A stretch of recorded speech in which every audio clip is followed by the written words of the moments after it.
Hi, I'm Warren Sharp of Sharp Football Analysis, and hopefully this has become your favorite sports betting podcast for a couple of reasons. Obviously, all the great analysis, insight, game picks that we give you every single week. But secondly, we're a podcast that actually wins for you. We're now 10-1 on my best bets, up to 32 wins and 10 losses in the 2 years that we've been doing this podcast. So hopefully you guys are subscribed. Give us a thumbs up if you love those results. We're going to continue to try to deliver for you. If you want great bets to make this weekend while you enjoy the games, this is the show for you. We've got a lot of great games covered. Now, I want to talk to you for a quick second about last week, free week. I did not give my best bet on this show. I encourage you to sign up for free week instead, where we gave the best bet for free to everybody. And I think that was a success. Not only did the best bet win, but also we went 5-0 on my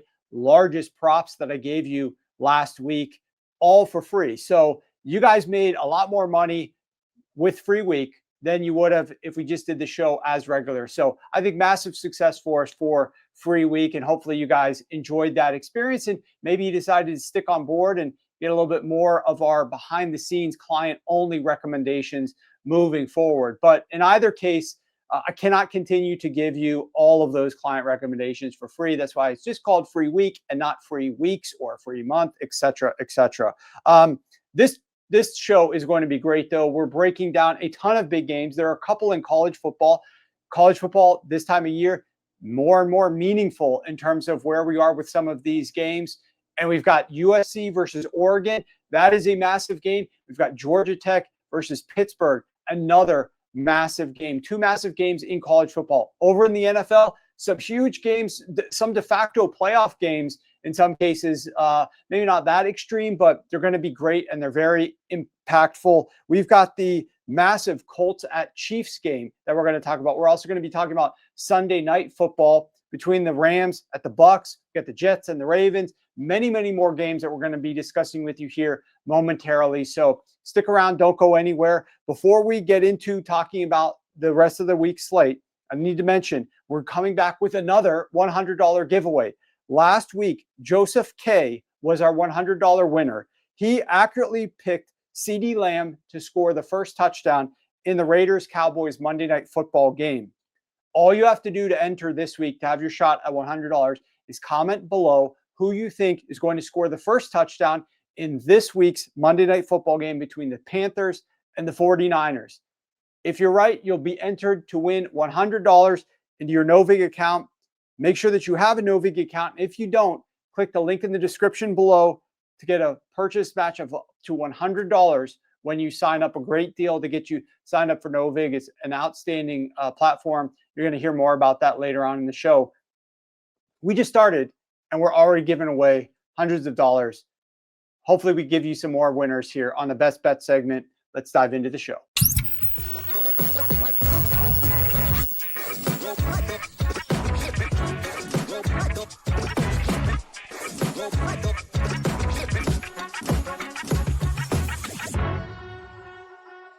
All right, guys, a great show in store for you. And before we dive into some of the analysis of some of the upcoming games this weekend, college, NFL, etc., as well as some of our best bets, first want to recap a little bit Thursday night football between the Buffalo Bills and the Houston Texans. But before we get into that as well, I do want to mention this is one of the best times of the year. I hope that you guys feel the same.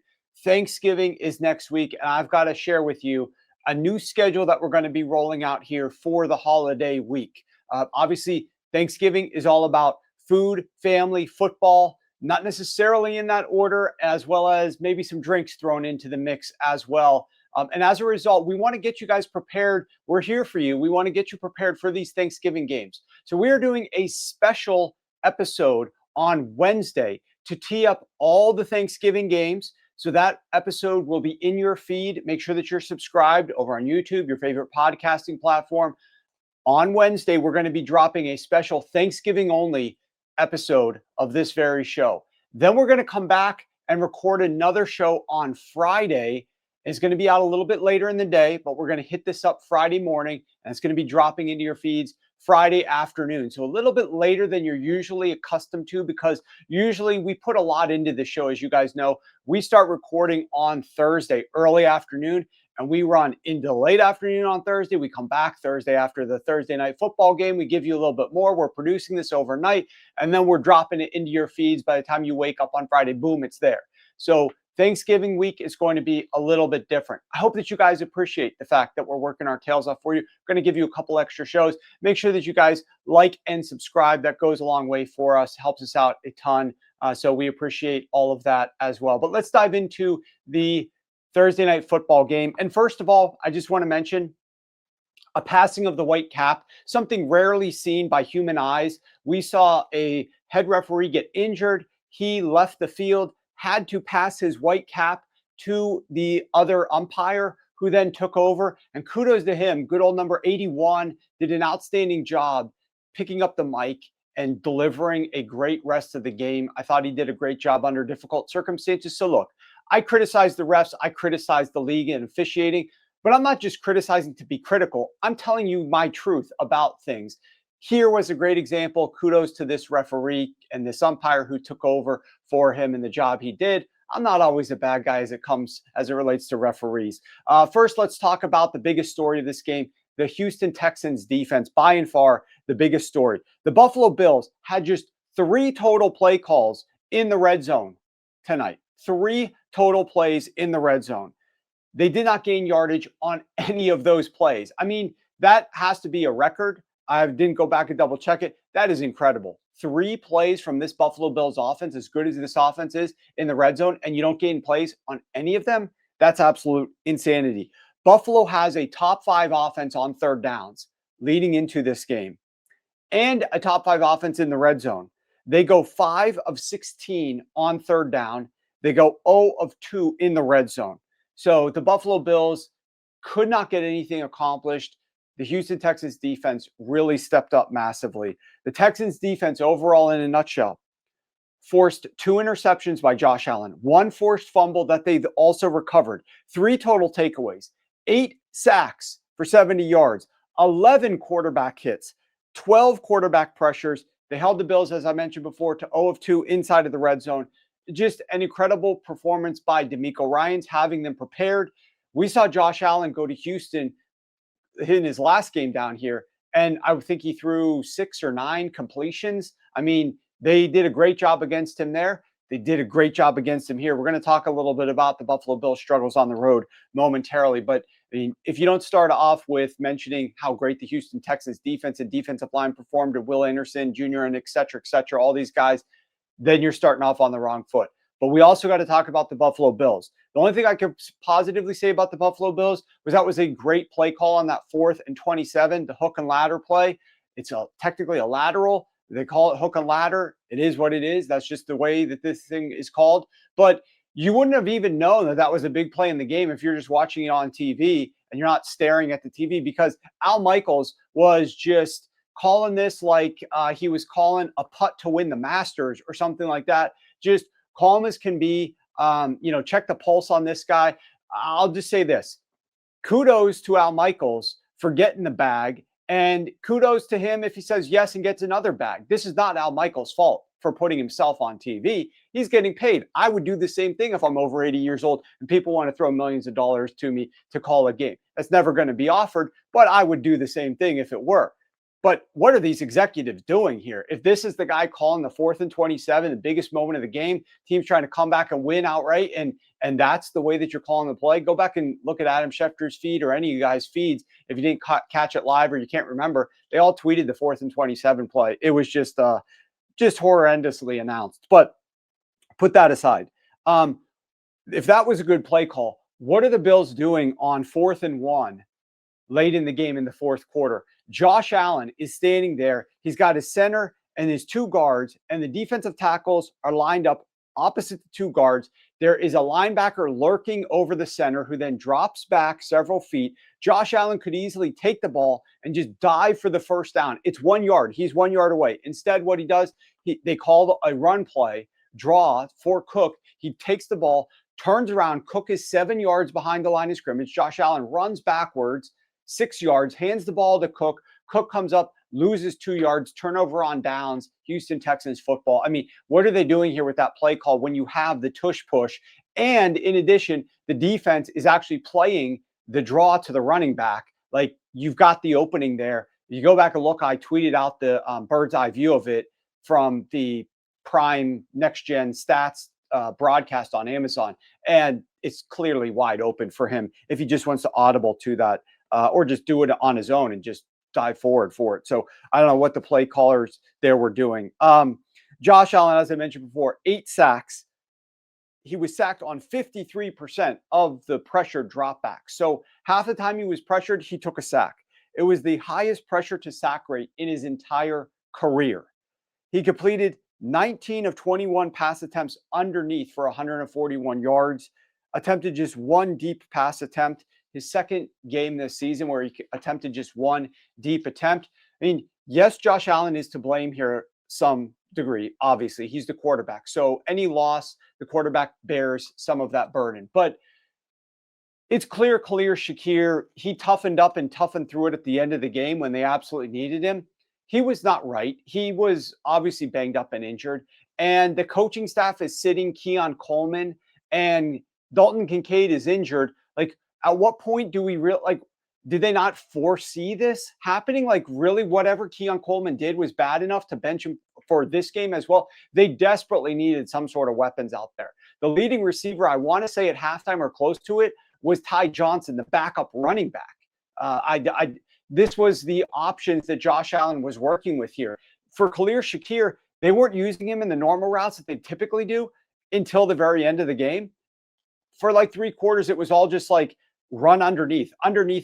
Josh Allen was just like dinking and dunking to all of these guys immediately underneath just to get rid of the football. And his yards per attempt were horrendously short because he couldn't hold on to the ball for very long, and Khalil Shakir couldn't run 10 yards down the field consistently. So it was all this underneath stuff.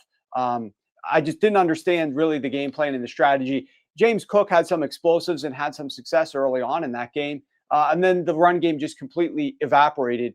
There's got to be something that you can make adjustments to. If you get an adjustment that's made to you to slow down the run game, then counter adjust. I mean, what is Joe Brady doing here? Just accepting the fact, okay, I guess we can't run with James Cook, so we're just going to throw underneath to Josh Allen. It was pretty bad. The Texans run offense, though. Now let's talk about this Buffalo Bills defense a little bit here. Sean McDermott obviously spearheading this operation, a defensive-minded coach. He helps verify, check off the game plan as to what the defense is doing. He might not be calling every single play, but he signs off on the defense here. And this defense went up against a Houston Texans rushing offense that on the season for the Texans, dead last in success rate, number 29 in EPA, number 28 in explosive run rate, and 27th in yards per carry. And the Buffalo Bills in the first half of that game let the Houston Texans average 5.6 yards per carry, plus 0.44 EPA per rush, well above the minus 0.16 they averaged on the season, 55% success, well above the 32% success they averaged on the season, and an 18% explosive rate, 3 times that they were averaging on the season heading into this game. I mean, the run defense was nothing. And it's been that way for several weeks now, and it's been that way for most of the season. Where are the adjustments from Sean McDermott? What are you doing here defensively? How can you field a defense that's this bad against the run, where you are making the worst run offense in the NFL cut through you like a knife through hot butter? And that's an embarrassing performance by that run defense. It needs to be called out. And at some point, it does get to something we're going to talk about momentarily, which is personnel and coaching. But we'll save that for one quick second. The Houston Texans understood the assignment here. They knew that you could bully this Buffalo Bills run defense a little bit in that front. So they utilized their jumbo formation on 21 of 56 snaps this evening. 38% of their snaps. That was the 3rd highest usage rate of any team in any game this entire season. It was the highest for the Houston Texans in any game since 2018.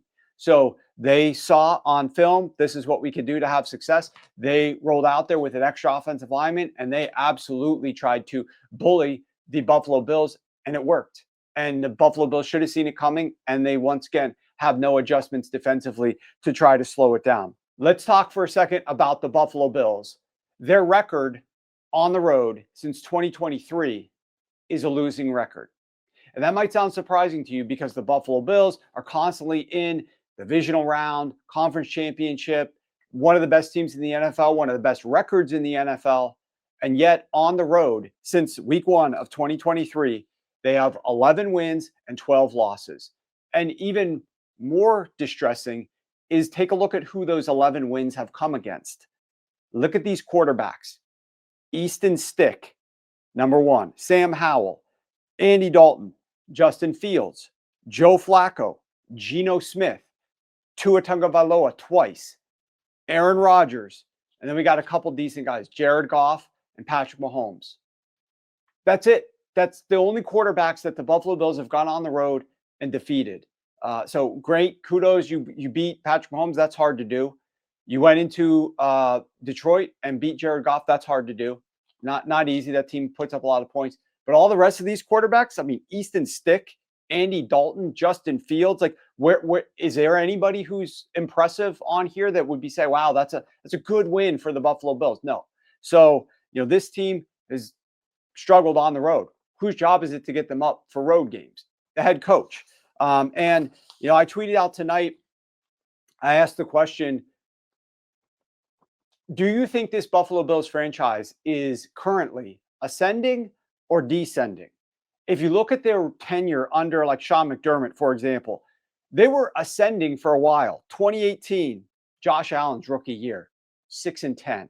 2019, they go 10-6, a little bit better. Josh Allen is developing, still not great, but they're winning some of these close games. They make the postseason, lose in the wild card round the first game.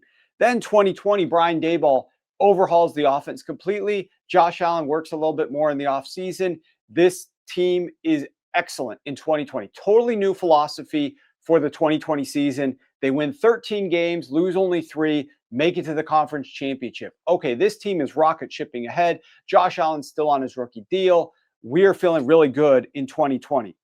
2021 comes, 2022 comes. They lose Brian Daboll.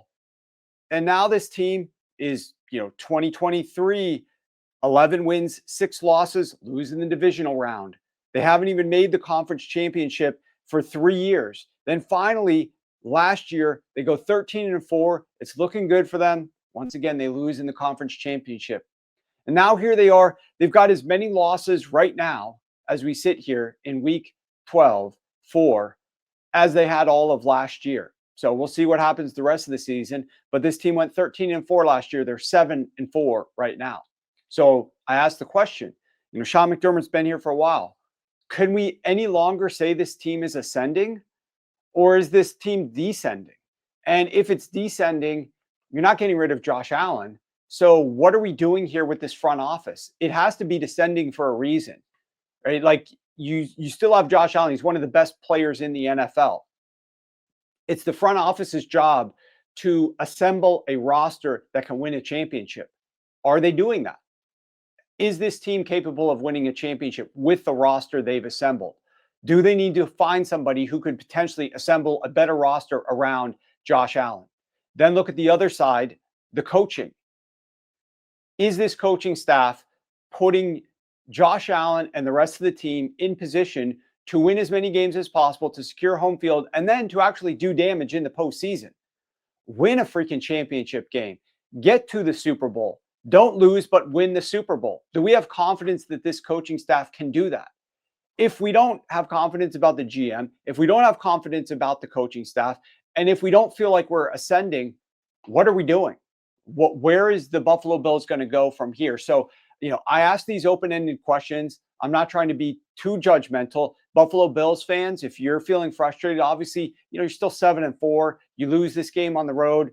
It's tough. It's a road Thursday game. But this is Davis Mills. This is the Houston Texans. They don't have a winning record heading into this game. They were 5-5? This should be a win. You're favored by 6 points on the road. To lose this game is embarrassing. You got to feel the same way about that, at least. So tell me in the comments what you think this team needs to do to change, because they're not getting rid of Josh Allen, obviously.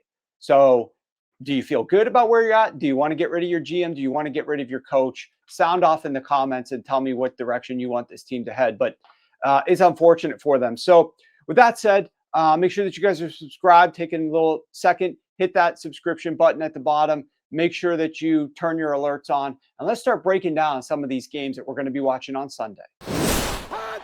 Last week, we gave you the opportunity to join us in Week 11 for free. For those of you who took advantage, you got to be part of our 9th straight winning week. We went 31-21 across all of our NFL recommendations and hit all 5 elevated props. That's 5-0 on elevated props. A $100 better won over $1,300 last week alone. It has been a great season so far. $100 bettors with us who have been following my plays since the start of the season have won over $6,000.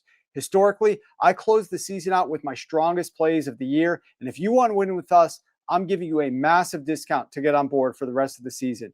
Use code SHOW65 to take 65% off the rest of our season betting package. Wait, that can't be right. 65.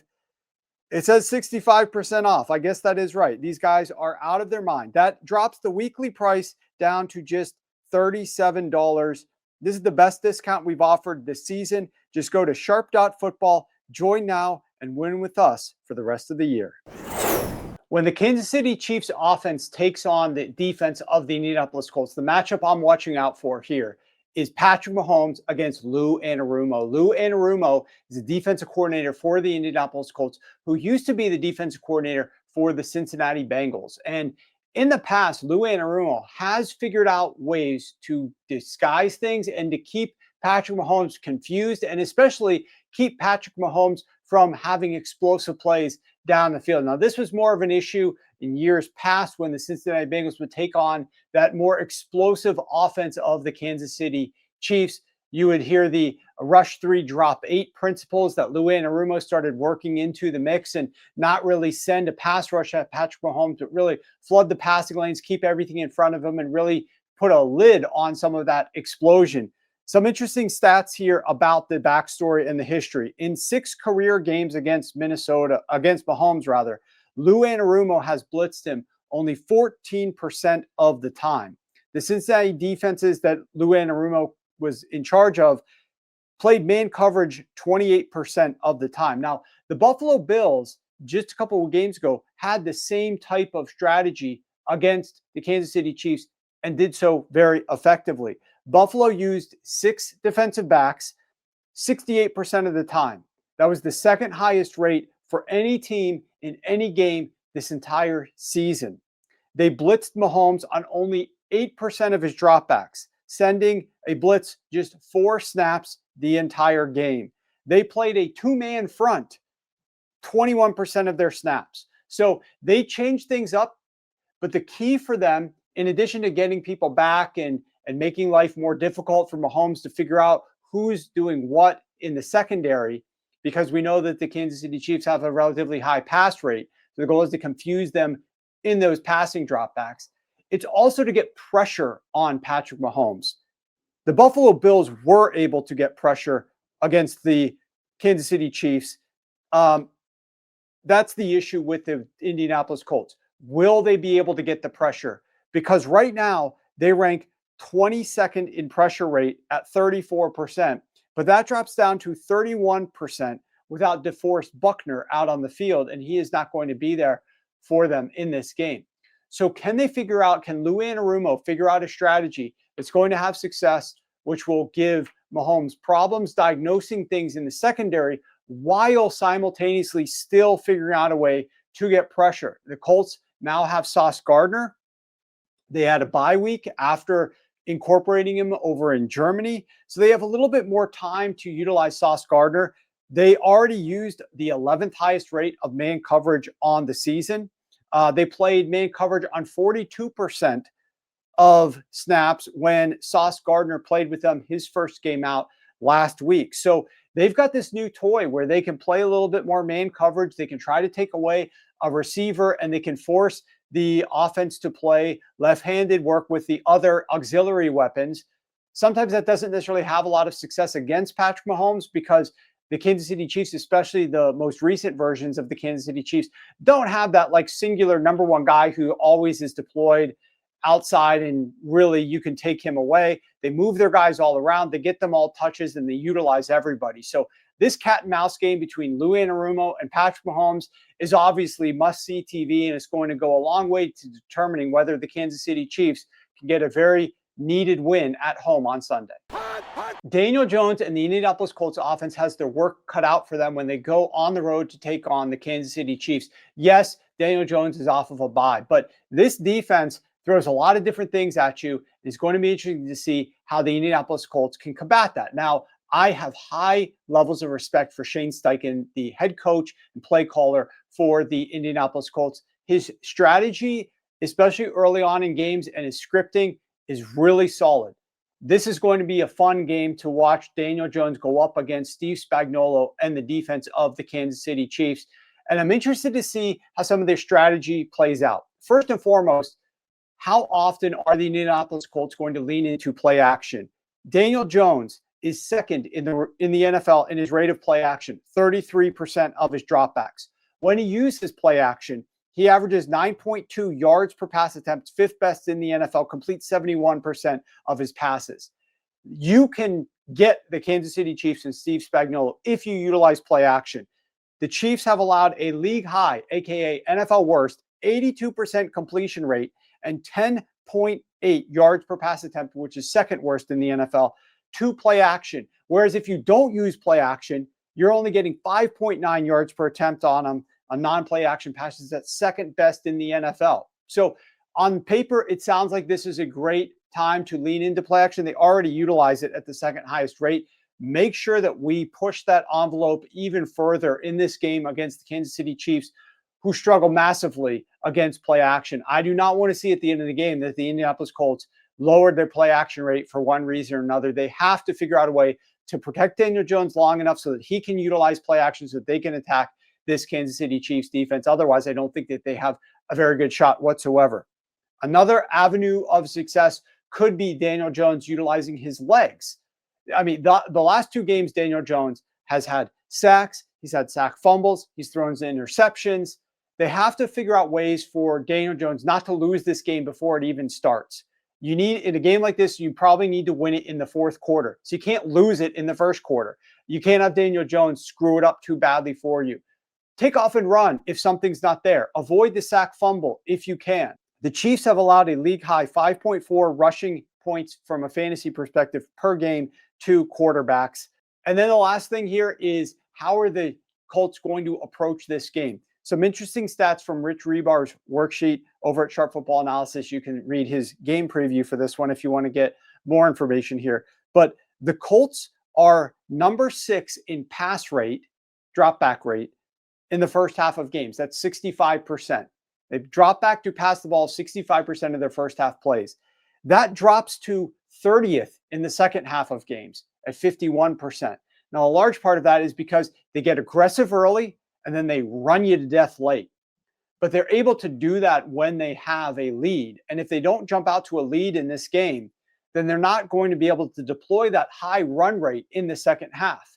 So if the Kansas City Chiefs, weather the storm, so to speak, of what the Colts and Shane Steichen are going to roll out to start this game, the Colts might be dropping back to pass a lot more in the second half of this game.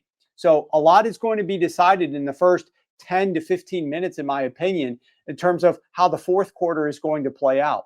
And whether or not the Colts can jump out to a lead that'll allow them to run the football late. The other strategy could be, which I would be surprised if they come up with this strategy, but you never know. Shane Steichen might decide, let's do something that the Chiefs aren't expecting. Let's come out running the football. Keep Patrick Mahomes on the sideline. Let's have slow, methodical drives on the ground against the Kansas City Chiefs, because we're not so sure if we're going to be able to run the ball late.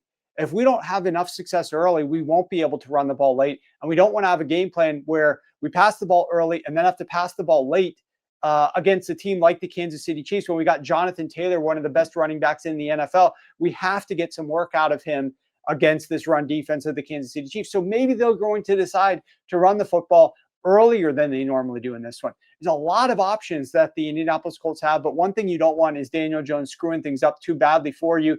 Again, this is There's just so many things we could discuss with this game. These are two of the bigger concepts that I wanted to break down with you. But regardless, this game is going to be outstanding, must-see TV. You're definitely going to want to tune into this one, 1 o'clock Sunday afternoon.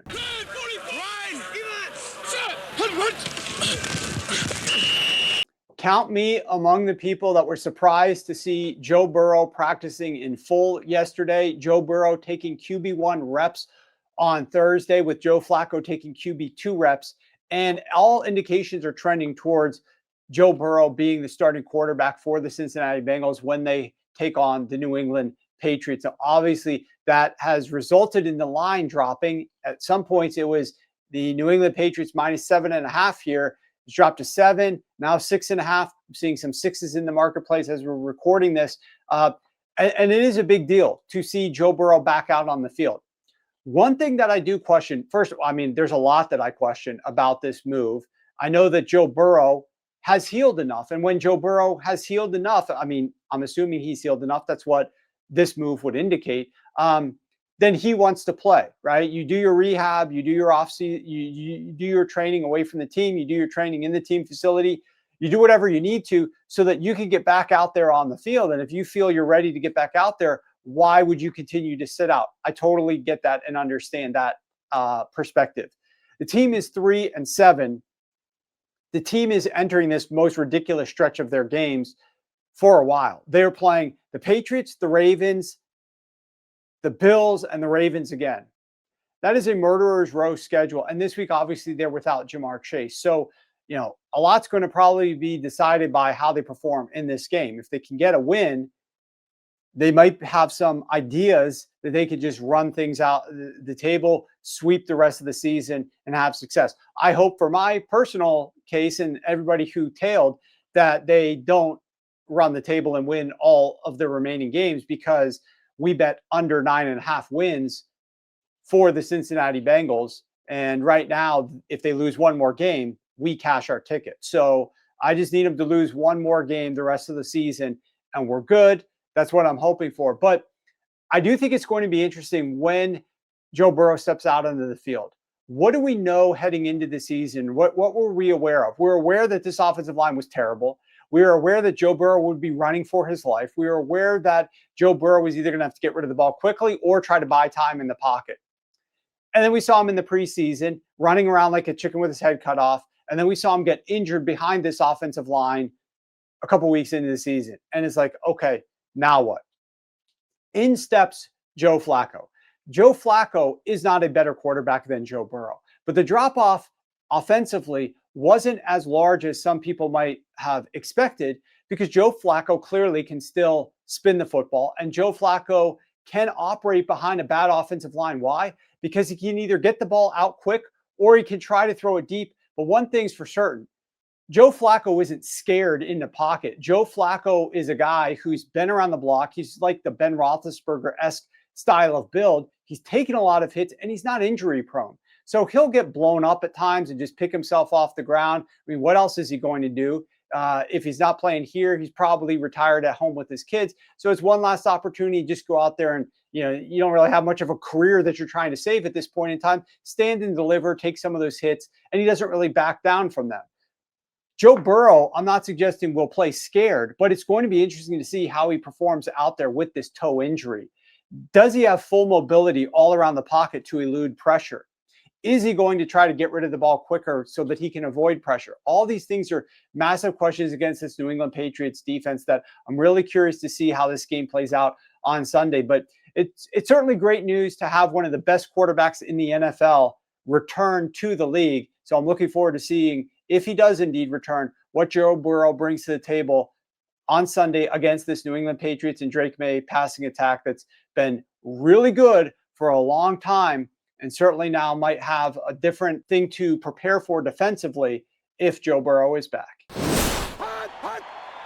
One of the things I'm looking forward to most when Jordan Love and the Packers take on the Minnesota Vikings here is the juxtaposition for Jordan Love with and without pressure, because the results are diametrically opposed. If you look at Jordan Love, he leads the NFL in completion rate without pressure, 82% completion rate. He ranks second in the NFL in yards per pass attempt at 9.3 when he's not pressured. And he's thrown 15 touchdowns to only 1 interception when he's not been pressured. However, when he has been pressured, he is dead last in completion rate at 38%. His yards per attempt drops from 9.3 all the way down to 4.7, which ranks 32nd. He hasn't thrown a single touchdown after throwing 15 when he's been kept clean, and he's thrown 2 interceptions. So we see night and day difference with and without pressure for Jordan Love. Minnesota leads the NFL in pressure. And when Minnesota has gotten pressure, they're allowing just 5.8 yards per pass attempt compared to 8.2 yards per attempt when they don't get pressure. Jordan Love has played Brian Flores' defense 4 different times. Love is averaging 6.6 yards per attempt in these games with up and down outings as a result. We're now going to see a team in the Green Bay Packers that lost their number 1 running back, that may not want to run the football quite as much because they don't feel as confident in that. So they might have to lean more into the pass, which this is where the pressure really comes into play here. So, and on the other side of the ball, the Packers are allowing a league low 5.9 yards per pass attempt just out the gate. Every single pass attempt against them, 5.9 yards per attempt. And when they play at home, which this game is in Lambeau, they allow a league low 5.4 yards per pass attempt. Now they're going up against J.J. McCarthy. And I don't know if any of you guys were rooting home our Aaron Jones longest rush over best bet last week that won. And you watched the Minnesota Vikings play. But J.J. McCarthy is struggling massively right now. And he is the worst in the NFL in completion rate. And now he's going to play a team that allows the lowest yards per attempt of any team in the NFL.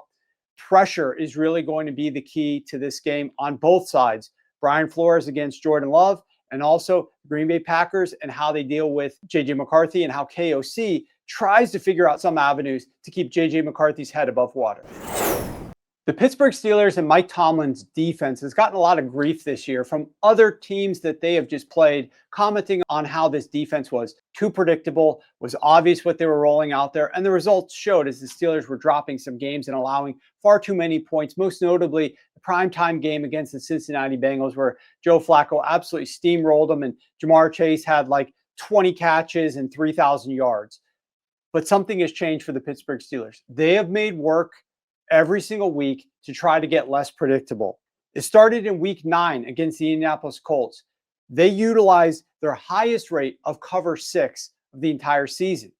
The very next week, they go up against the Los Angeles Chargers. After having beaten the Colts by using their highest rate of cover 6, they use their highest rate of man coverage the entire season.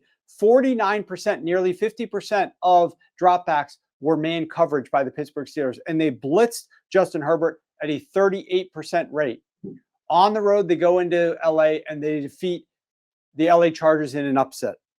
Then they take on the Cincinnati Bengals. A week after they utilize the highest rate of man coverage, they use the lowest rate of man coverage of any game this season for them at only 16%, and they blitzed Joe Flacco at only 12% clip, the lowest rate of any game this season. So changing things up massively, threw off the passing attack of the Cincinnati Bengals, and the Pittsburgh Steelers won that game last week. Now they're going up against the Chicago Bears and Caleb Williams. The question is, what is this unpredictable defense going to try to roll out now? So it's fun seeing teams be less predictable. The challenge is for analysts like us or the Chicago Bears trying to figure out what strategy the Steelers are going to try to deploy against Caleb Williams. But one thing is for certain, Caleb Williams has struggled under pressure. Though he has done a better job of not taking sacks, he has still completed just 38% of his passes under pressure, which is 32nd in the NFL, and averaged only 4.9 yards per pass attempt when under pressure. 4.9. That's 30th in the NFL. So if the Pittsburgh Steelers can figure out ways to make Caleb Williams confused or deploy a defense that's not what he's expecting, you might get a quarterback that holds the ball even longer trying to figure it out, and then the pressure can get there, and Caleb Williams has been terrible under pressure. So it'll be interesting to see this game, Caleb Williams versus the Pittsburgh Steelers defense, and how things go on Sunday. Now joining me is our college football betting expert, Ryan McCrystal, off of a sweep on last week's show, and you can find all of Ryan's outstanding analysis over at sharpfootballanalysis.com, where he breaks down multiple games every single week for us in great amounts of detail. If you ever want to find the best, fastest analytical breakdown of some of the top games of the week, head over to Sharp Football Analysis and you'll find them from Ryan McCrystal. Ryan, first up, we've got two great games that you're going to break down with us. So it sounds like it's a fun week of college football. First one is USC traveling to Oregon to take on the Oregon Ducks. And this is a big game for a couple of different reasons. As we look at the OddsJam screen, we see that Oregon right now is laying between 9.5 to 10 points at most spots. It looks like you can get 9.5 if that's what you're looking to lay.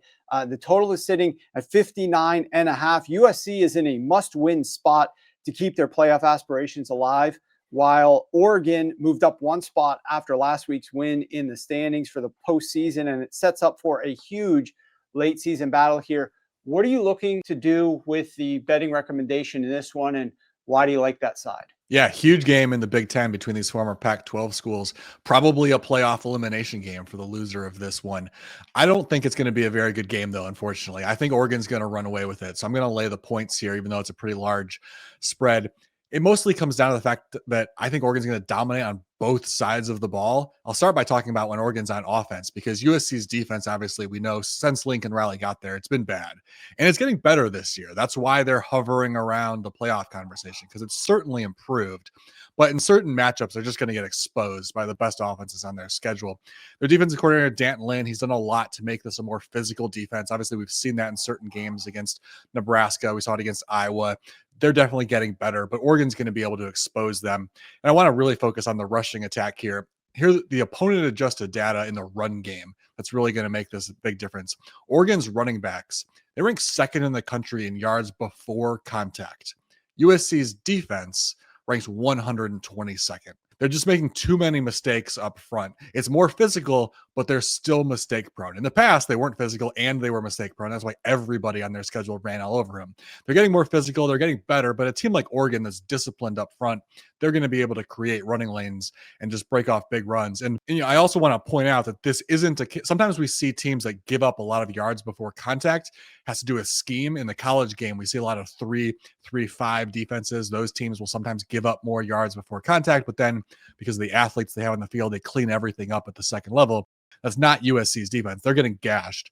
They're allowing 10 or more yards before contact on 8% of rushing attempts. It's the seventh worst rate in college football. So they're getting absolutely gashed at a pretty high rate. And a team like Oregon is going to have no problem, especially with their deep backfield. They've got three guys in the backfield that kind of rotate carries. In fact, they only have one running back who's had over 200 snaps this season. 205 snaps is the most for any of their running backs. Obviously, there's a bunch of running backs around the country who've had more carries than that. So they keep these guys fresh. And so against a defense like USC that's going to give up big plays, they can rip off a big play, quickly run on another running back who's got fresh legs to rip off another big play. I think it's going to get ugly. Now, let's look at the other side of the ball, because obviously USC has a prolific offense. They could theoretically keep pace in a shootout, but I think Oregon's defense matches up pretty well. Obviously, with Lincoln Riley's offense, he's known for those quick passes, getting the ball out to his receivers, letting them make plays in space. That's how they beat up on bad defenses, especially some of the slower defenses in the Big Ten. They've had success in that area this year. On quick dropbacks, USC is averaging 8.5 yards per attempt. That ranks 11th in the country. That speaks to the success that Jade Malva has had getting the ball out quickly and his receivers producing after the catch. But Oregon's defense against quick dropbacks, they're allowing only 3.8 yards per attempt. They rank second in the country in that metric. They have an excellent secondary, especially at those safeties. They're able to step up and limit those short underneath passes and just shut it down and not allow too much yak on those plays. And so not only do I think Oregon's going to gash them in the run game, but on the other side of the ball, I think they really limit USC's big playability. So it's going to be hard for USC to keep pace. So I'm willing to lay the big spread here. I think Oregon takes care of business on both sides of the ball and cruises to a pretty easy win to stay firmly in the playoff race. All right, well, that's unfortunate. I was looking forward to a good game, but hey, if they win and cover the spread, then I'd rather count my money than have an entertaining battle on my hands. Next up, though, this was the game I've been looking forward to since you told me that you wanted to talk about this particular game because of what you did last week, which is faded the Pitt Panthers taking on Notre Dame. You rolled with Notre Dame, thought that they might blow them out. They, in fact, did. Pitt was trying to look forward to this particular game against Georgia Tech. Right now, the game you could see is Georgia Tech -2.5. The total is sitting right around 61.5. If Georgia Tech wins this game, they are in the ACC championship game for the first time since 2014. It could set up their first ever playoff appearance, and it's senior day for the quarterback Haynes King. So that crowd is going to be jacked up and tilted, as Tom Brady said, all lubed up for sure. Pitt punted on that game last week against Notre Dame. They did ultimately play their guys, though, but they still got blown out, and they lost like you predicted that they would. Now they have back-to-back must-win games just to make the ACC championship. This game, Ryan, versus Georgia Tech, and then next week versus the Miami Hurricanes. So let's forget about next week. Focus just on this game. Short number for Georgia Tech to be laying at home. Do you think that they can cover the spread and beat the Pitt Panthers, or does Pitt trying to talk up this game starting before last week give them an advantage here? Yeah, I'm going to go with the road underdog here, and I'm going to take Pitt. I think this is a good matchup for them. You know, last week we talked about not only were they not necessarily motivated for that Notre Dame game, but there were some areas where it looked like Notre Dame was going to be able to expose them, even if they were, you know, trying their best in that matchup. And sure enough, that's what happened. They jumped out to a big lead and just kind of buried Pitt. In this game, though, Georgia Tech, they're sitting there at 9-1. Normally, any power conference team that's at 9-1, that's a pretty good team on both sides of the ball. It's hard in any conference, even the ACC, historically, to get to the 9-1 mark. But in these bloated conferences with 18 teams, it's wildly different, the schedules that these teams are playing. Georgia Tech has played a group of 5 level conference. They rank 89th in strength of schedule. This is not a 9-1 team. And in fact, Georgia Tech's defense is terrible. It's just bad any way you look at it. Pitt is going to move the ball on defense. Now, there's a bunch of different ways to look at it. Read the article if you want to see it, the full breakdown of all the different ways this is a bad Georgia Tech defense. But I want to talk about the run game because that's where it really jumps out. Now, Pitt's a pass-first offense, so it's not necessarily what they typically want to do. But if you can run the ball at will, even if it's not the focal point of your offense, that's a very high floor for what your offense is going to accomplish in the game. So looking at Georgia Tech's run defense here, I want to throw out some of these opponent-adjusted numbers. Yards before contact allowed. Georgia Tech ranks 114th in the country. Yards after contact, they rank 112th. So they can't stop you before or after contact. This is a terrible run defense, one of the worst in all of the power conferences. They've stumbled to this 9-1 mark because they haven't played anybody. They just played all of the worst teams in the ACC, like Stanford and those types of teams. It's been just a fluke that they've gotten to this 9-1 mark. Now, they're good on the offensive side of the ball. So, you know, they've been able to take care of business when they've found themselves in some shootouts, and they're going to be able to keep this game close, I think. I certainly don't think Pitt's going to run away with it, but I do think Pitt's defense is good enough, unlike some of the other teams that they've found themselves in shootouts with, to slow down what Georgia Tech wants to do. So, you know, I think that ultimately this is probably a high-scoring game because Georgia Tech is going to need to keep pace because they're not going to get any stops against Pitt's defense. And in the end, I just don't think, although Haynes King is a great runner, if they find themselves playing catch-up at any point in time, they're not going to be able to throw the ball. In fact, Georgia Tech throws the ball 15 or more yards downfield at the 3rd lowest rate in the country. They've gotten away with that again because they've played this terrible schedule where they haven't needed to play from behind very often. And so it just hasn't needed to be a part of the offense. And so that weakness has just been masked week after week because of the types of games that they're in. But because Pitt is going to be able to move the ball so easily on offense and put points on the board, I think Georgia Tech is going to struggle to keep up in this type of a shootout. So unlike last week, I'm going to take the other side. I'm going to take Pitt in this game. I'm going to take the points that cover the spread, and I think they probably pull off the upset. Awesome. Well, then that sounds like this game is going to be the one to watch. This is 7 p.m. Eastern time kickoff in the evening on Saturday night. And so do I get the vibe that you sort of like the over? I mean, the Georgia Tech Yellow Jackets, they've gone over 3 straight games. If you think Pitt can score pretty consistently offensively, would you lean towards the over in this one? Yeah, definitely lean towards the over. One of the reasons why I didn't give that out as my preferred play in this matchup, really just because of how well Pitt is going to be able to run the ball in this game. If they do build a big lead, let's say they're up by double digits or something, they could very easily rip off like an 8-minute drive and just bleed the clock because Georgia Tech's not going to be able to stop the run at all. So that's, maybe it jumps out to a quick, maybe the first half over is something you could consider, because I could see Pitt potentially playing with a lead and just bleeding the clock through the second half because Georgia Tech can't stop the run. Awesome. Well, this has been extremely insightful. If you guys agree, make sure you give this a thumbs up on YouTube, and also make sure that you guys are following Ryan McCrystal and all of his great work posted every single week over at Sharp Football Analysis. officiated.com. More previews just like the detailed analysis that he just shared with all of us. Thanks again, Ryan, and we'll talk to you again next week. As I mentioned many times on the show this season, we've partnered with Novig, America's #1 sports prediction market, to give you an exclusive opportunity to try out their platform. They're offered in many states that sports books are not allowed, including Texas, Florida, Georgia, and more. Right now, you can get a purchase match of up to $100 with code WARREN. Just click the Novig link in the description of the show below to get your $100 match when you open a new account. Don't forget, also comment below who you think scores the first touchdown in the Panthers-49ers game on Monday Night Football for your chance to win an extra $100. After the game, we'll reply to the winner's comment on how to claim your prize, so make sure your notifications are turned on. Now joining me is our fantasy football guru and loyal member of the Sharp Prop Squad. You can find all of Rich Hribar's outstanding analysis and exceptional work over at sharpfootballanalysis.com, where he breaks down all of the games in great detail, comes back on the weekend, gives you DFS picks and analysis as well. So highly recommend you find more from Rich over at sharpfootballanalysis.com. This week, we've got a trio of receivers, and we're looking at their receiving props. We're going to start out with Lamar Jackson's #1 receiver, Zay Flowers. And if you look at the odds jam screen, you can see right now, Zay Flowers is sitting at 62.5 at almost every single spot out there. There's a couple 63s. You could shop if you've got Fanatics and you can get down there. I would do that, obviously. 60.5, the benefit of having an odds jam screen, which, by the way, you can get access. Click the link down below, try it out for 2 weeks for free. But 62.5 is what we're probably going to go with here. Rich, what do you like about Zay in this matchup?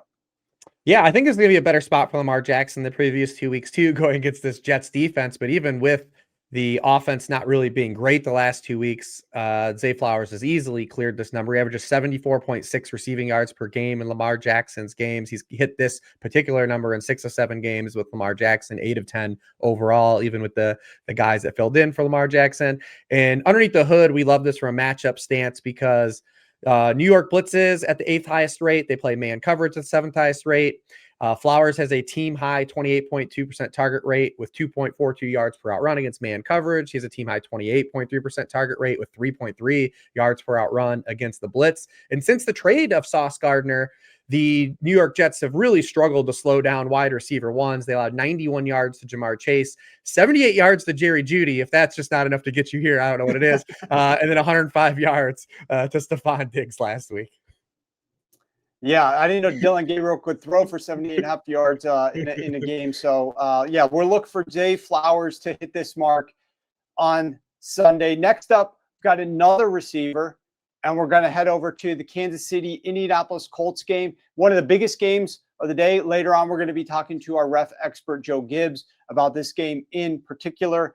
In this one, we've got 2 props. We're going to start with Travis Kelce first and foremost. You're looking at his receiving yards market, and in the odds jam screen, you can see 50.5 is where you want to grab it. 50.5. You can find that at MGM, and Hard Rock is the best in market right now. A couple of 51.5s out there. Don't go to ESPN Bet, or if you're going to get a 52.5. But Rich, what makes you gravitate towards betting on Travis Kelce in this matchup against the Colts? Well, just from a top-down stance, Travis Kelce still got a little bit of juice. You know, we questioned it at the end of last year and the start of this year, but he's now had 54 more receiving yards in 6 straight games. Since week 5, he is second among all tight ends in yards per route run. He is third in target rate. Only Trey McBride has more receptions and yards than Travis Kelce over that span. And then in particular in this matchup, especially with the addition of Sauce Gardner and the return of Charvarius Ward, the Colts are really well suited on the perimeter. I do think the Chiefs are going to throw over the middle of the field in this game, which kind of pushes some tough to Travis Kelce. And the Colts in general have really struggled against tight ends this season. They are 28th in receptions allowed per game to tight ends at 6.3. They're 27th in yards per target allowed to tight ends this season. And they have not faced a lot of good tight ends, but the good tight ends they have faced have easily cleared this mark. Trey McBride had 72 yards against them. Rodney Gadsden had 164. Chikakonko actually hit this number twice against them too as well. So putting all those things together, I think I expect Travis Kelce to be really involved on Sunday. All right, Rich. Next up, we've got another receiver in the same exact game. We've got this time a running back and his receiving yardage. We're going to look at Jonathan Taylor in the Colts versus the Chiefs game, staying right here. And you like the over Jonathan Taylor's receiving yards, 16.5. Some spots are at 18.5. So again, shop around. Pinnacle and DK both have 16.5. Lay the extra juice if you want at Fanatics. I would probably just advise reducing that and going over here to DK or Pinnacle. But there's also 17.5s out there, and there's 18.5. So don't shop at MGM or Hard Rock.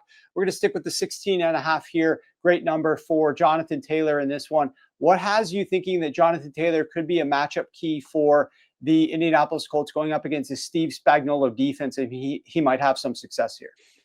Well, just in general, I think because he's been so awesome running the football that it's gone overlooked how involved Jonathan Taylor's actually been as a pass catcher this year.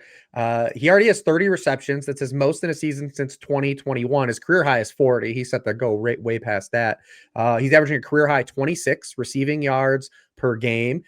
He doesn't come off the field now anymore in these passing downs. Really, the Colts don't have anybody else, but he's run a route on 73.5% of the Indianapolis Colts dropbacks this season. That's actually fourth amongst running backs. Only Christian McCaffrey, Devon Achane, and Bijan Robinson are higher than Jonathan Taylor. And you really wouldn't think about that with a guy like Jonathan Taylor, but he's gone over 20 receiving yards. Not just this number, he's gone over 20 receiving yards in 7 of 10 games this season. The Kansas City Chiefs are allowing running backs, running backs have 22.1%. I'll get this out, I promise, of the receptions against the Chiefs. That's the 10th highest rate in the league. They allow 33.2 receiving yards per game to running backs. That's 19th in the league. So Jonathan Taylor here, I mean, he could be one screen pass here. He can get this number, but I think even 20 plus here is in play for him in this game. Yeah, the big key is going to be, what does Steve Spagnuolo try to limit? And if you are game planning to try to stop the Indianapolis Colts, the one thing that I would be doing if I'm playing defense is I want Daniel Jones to try to beat me some way, shape, or form, especially after the last 2 weeks. I do not want Jonathan Taylor to run for 150, 200, 250 yards on the ground against me. I've got to stop Jonathan Taylor on the ground. And so that definitely could leave some options and opportunity through the air to get the ball to Jonathan Taylor, because the last thing you want is Daniel Jones taking 4.5 second dropbacks trying to work the ball down the field with this confusing defense and some of the pass rushers that they can get after him, get the ball out of his hands quickly. Hopefully Shane Steichen builds that into the offense this week and attacks through the air with Jonathan Taylor. Love all of these looks, Rich. Definitely appreciate you joining us once again. As a reminder, you can find all of Rich's outstanding analysis over at sharpfootballanalysis.com, and we'll see Rich again next week. Good luck. Now joining me is our NFL ref analyst, Joe Gibbs. You can find all of Joe's amazing work over at sharpfootballanalysis.com. He's got a weekly article breaking down some of the most key matchups with some of the biggest refereeing crews in the market that are going to help determine the outcome of the games, as well as breaks down some of the historical referee trends and tendencies for all the different crews that are in action each week. Joe, for the first game, we're going to hit Sunday Night Football, a very important game, a good game, hopefully a fun game. The Tampa Bay Buccaneers taking on the LA Rams. If we look at our odds jam screen, we can see that the LA Rams right now are laying between 6.5 to 7 points. The total is sitting at 49.5. This game is going to be officiated by Clay Martin. What does Clay Martin on the whistle mean for the outcome of this game? Well, it means a lot of good things for the Rams. The Rams are 6-0 in games officiated by Clay Martin, 4-1-1 against the spread. That includes 2-0 straight up last season and 2-0 against the spread last season. And I think there's a reason for this, and I'll touch on another referee, which is Sean Hockley with the Eagles. If you remember, the Eagles in the Sirianni-Hurts era are undefeated with Sean Hockley. The reason for that, and it's the same with the Rams and Martin and Hockley's crews focus on the offensive line and offensive penalties as it pertains to false start and offensive holding. So what's the best thing to combat that? It's having a very disciplined offense and a very good offensive line in the Eagles' cases, but a disciplined offensive line in the Rams' case. And so the Rams have performed well with Martin because of that, because more often than not, they have the advantage at the line of scrimmage and from an overall penalty perspective with this crew, and they will again on Sunday night. So it sets them up nicely here. They, obviously by the numbers, they mesh well when Martin officiates. The Bucs are no slouches themselves, but compared to the Rams, this Rams offense from a penalty perspective is on a historical run as far as being one of the least penalized teams of all time.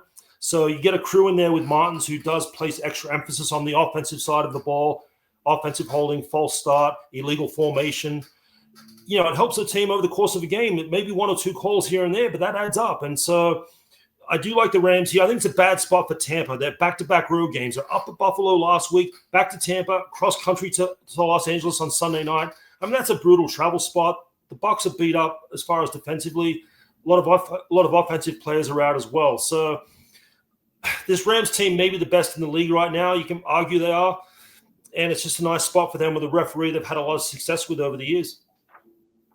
Yeah, I'm also wondering if Jamel Dean is going to be out. I'm going to ask you a follow-up question about that, star cornerback for the Tampa Bay Buccaneers. But we lost Tyler Higbee and another offensive lineman for the Rams offense. And so they might be getting Puka Nacua back out on the field a little bit more frequently, running a little bit more 3 wide receiver sets. Time will tell with the loss of Higbee.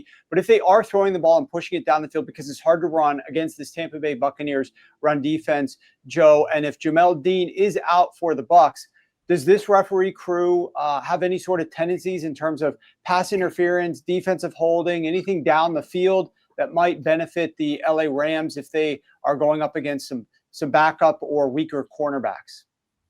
Yeah, they co-rank number 1 for defensive holding. So there we go. And the Rams themselves, and this has been standard operating procedure for them in the McVay era.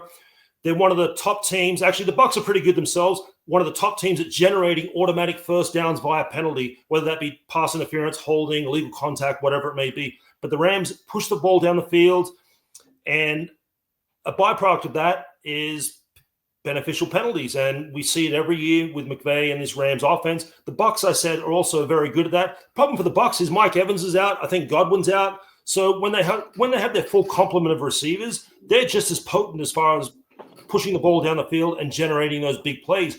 The problem for Tampa is they don't have those guys this week. Ibuka is playing, but that's it. That's only one guy. So you can sort of lock him down a little bit, and you don't really have those other threats, deep threats. Like Evans is a proven receiver getting those pass interference on those 50-50 calls. So there is an advantage for the Rams this weekend in that regard.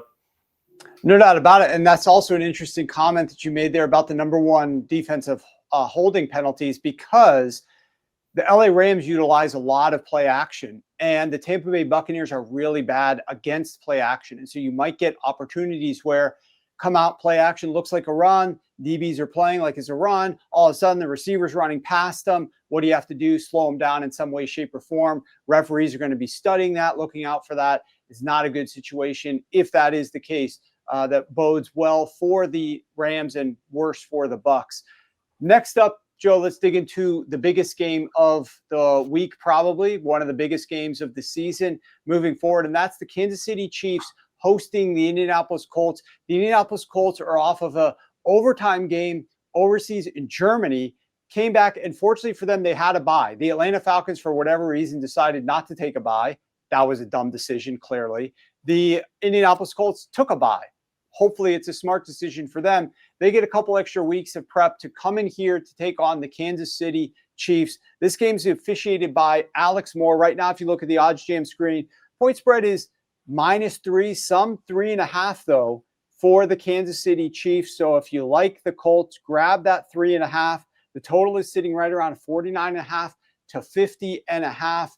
What does Alex Moore's crew being on this game mean for the potential outcome? Okay, so it's Moore's first season as a head referee, so I'll get that out of the way. So I've only got a 10-game sample size here, but I felt compelled to cover this game just because of how big it is in the NFL landscape. So home teams have fared well with Moore, which they often do with rookie referees, head referees. Home teams are 6-4 straight up, 7-3 against the spread.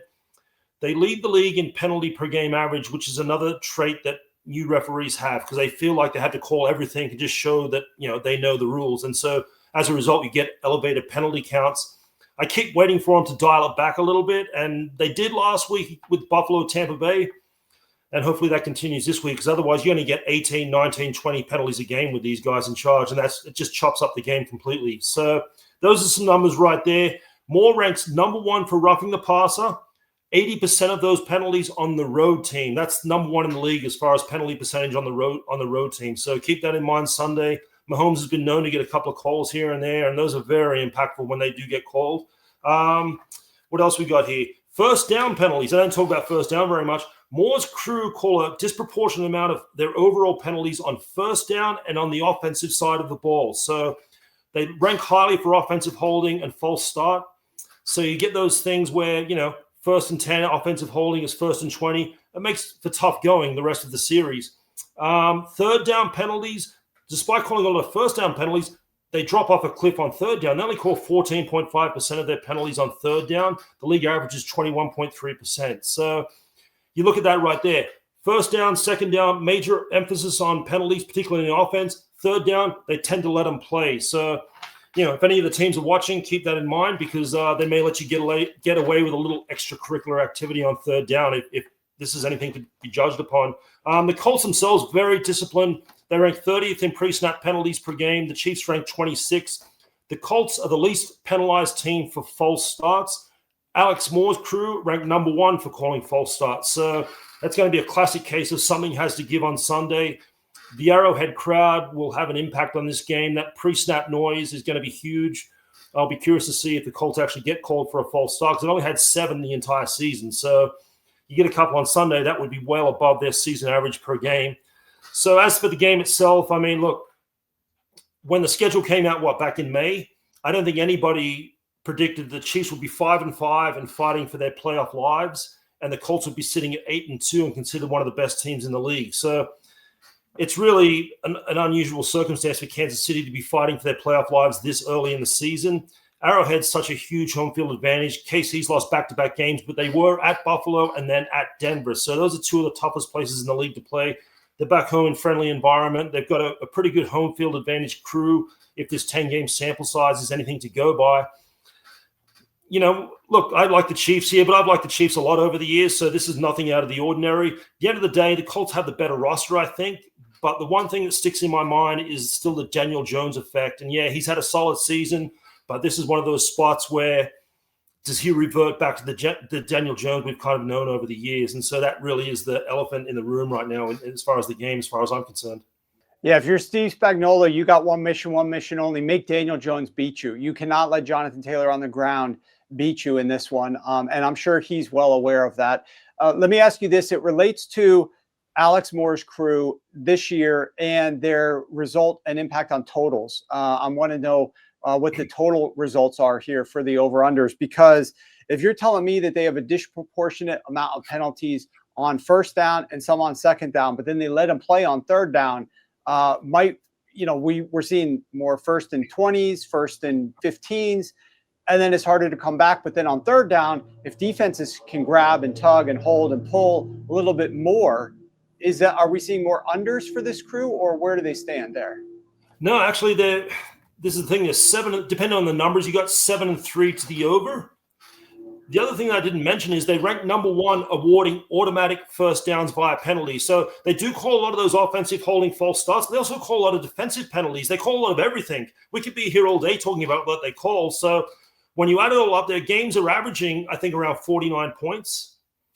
And so that has trended them to the over. So, those are the only numbers I can go on. They rank highly for, like I said, a whole bunch of different things, including awarding automatic first downs via penalty, defensive pass interference, defensive holding, roughing the passer, illegal contact. They call everything.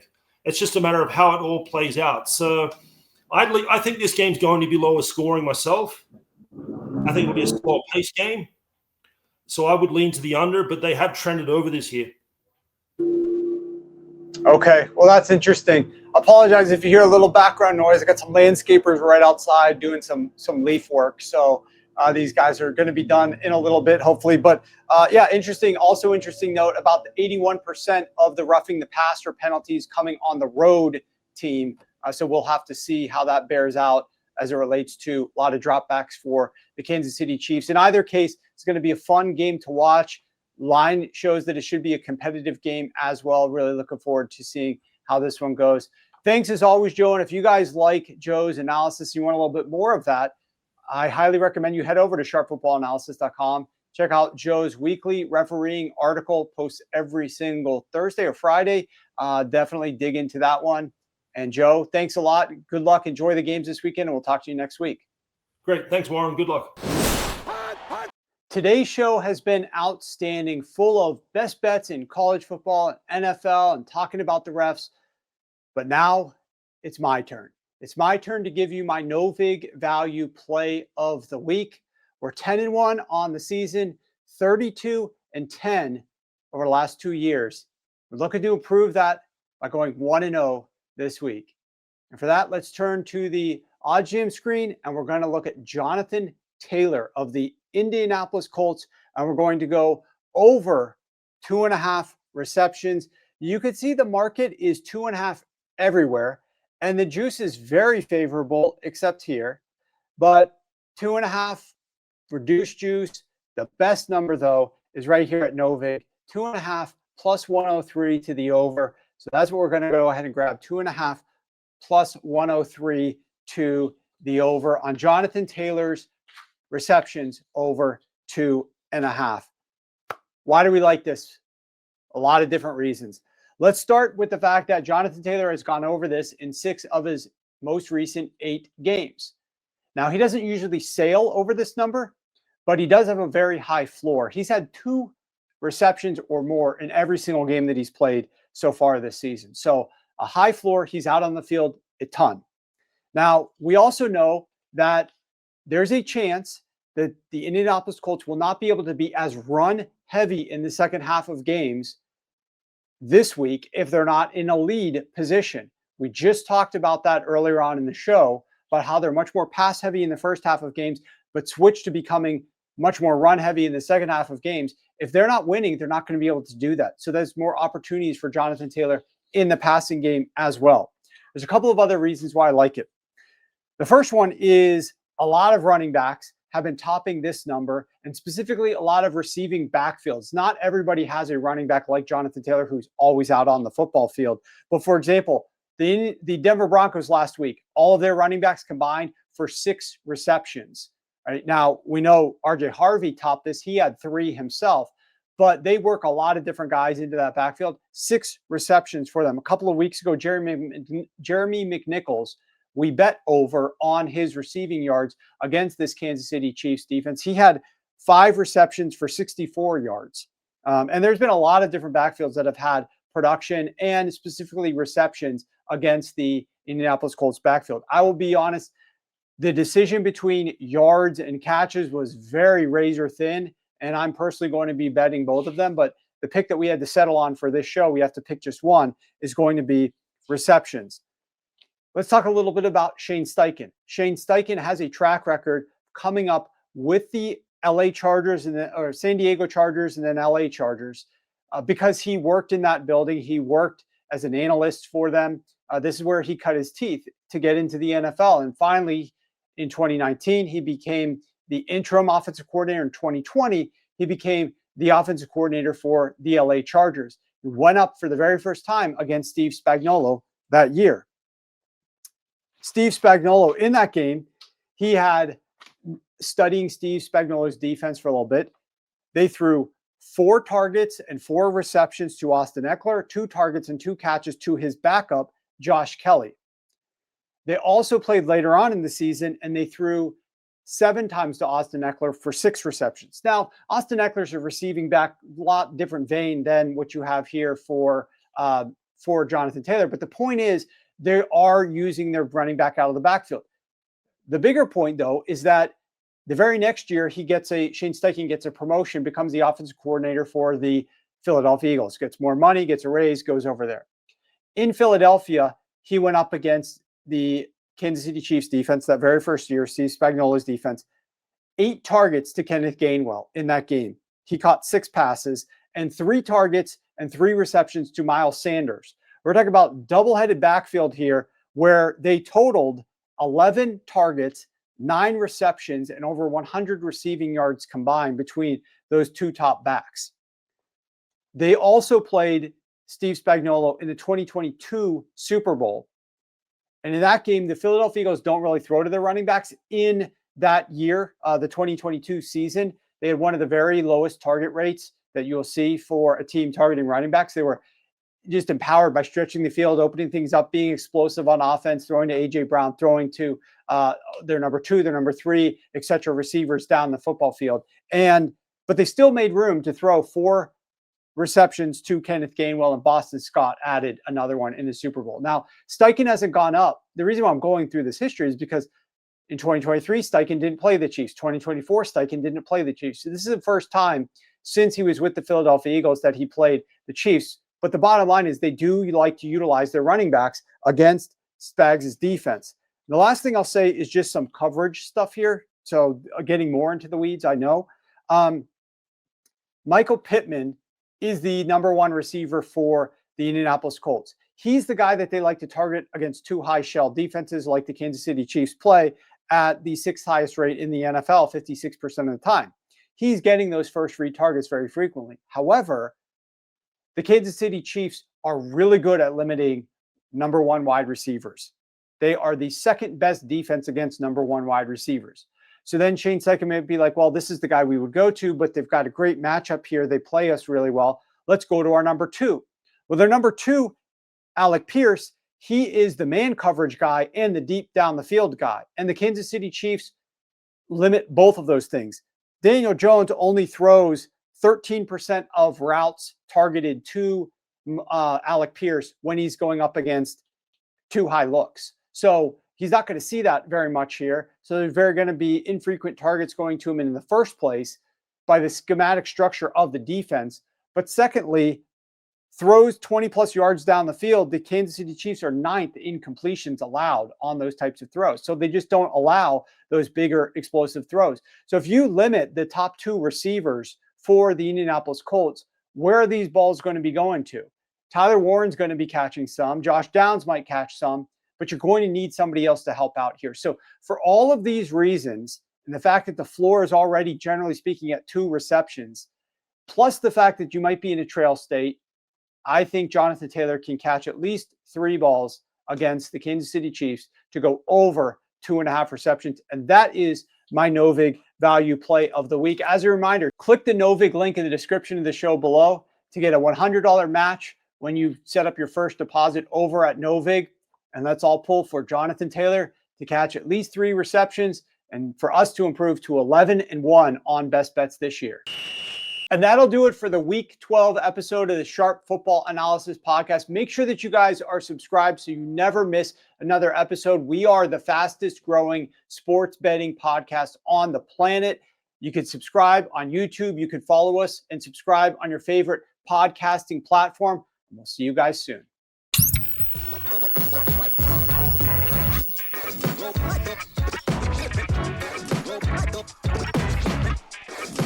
Go,